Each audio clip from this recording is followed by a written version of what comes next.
औज बिन अनाक, एक नाम जो कदीम रिवायतों में हमेशा गूंजता है। अनाक का बेटा जो हजरत आदम अलैहिस्सलाम की नस्ल से था, एक ऐसा देव था कि उसका कद इतना बुलंद था कि लोग बस उसका साया देखकर कांप उठते। उसकी ताकत इतनी शानदार थी कि वह हाथ उठाकर बादलों को छू सकता था। रिवायत के मुताबिक ओज बाशान का राजा था, वही जमीन जो आज उर्दून और शाम के करीब है। उसकी ताकत इतनी जबरदस्त थी कि एक झटके से पहाड़ हिल जाते और उसके कदम से धरती गूंज उठती।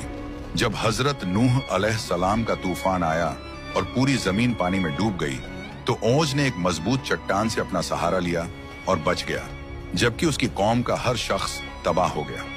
लेकिन उसकी ताकत सिर्फ कुदरत का निशान थी, जुल्म में उसका कोई मुकाबला नहीं था। शहरों में उसके डर और दर्द का राज था, और उसकी जिंदगी इतनी लंबी कि सदियों तक लोग उसकी हुकूमत के तले जीते। फिर हजरत मूसा अलैहिस्सलाम अल्लाह की मदद के साथ औज के सामने खड़े हुए।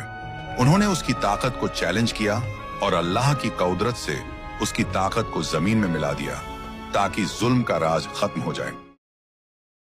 देखो देखो,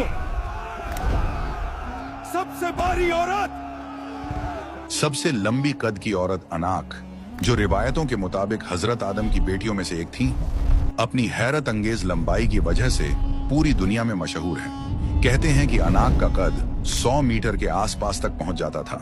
हाँ, इतना ज्यादा कि जब वह सीधी खड़ी होती तो उनका सर बादलों को छू लेने के करीब होता था, मानो जमीन पर चलती हुई एक बुलंद पहाड़ी। पुरानी बातें बताती हैं कि अनाक ने अपनी जिंदगी बाबुल और शाम के करीब कदीम जमीनों पर गुजारी। लोग रिवायत करते हैं कि वह समंदर पर खड़ी होकर अपने हाथों से पानी भरकर पीती थी और एक ही वक्त में पूरे कबीलों जितना खाना खाकर भी आराम से चल लेती थी।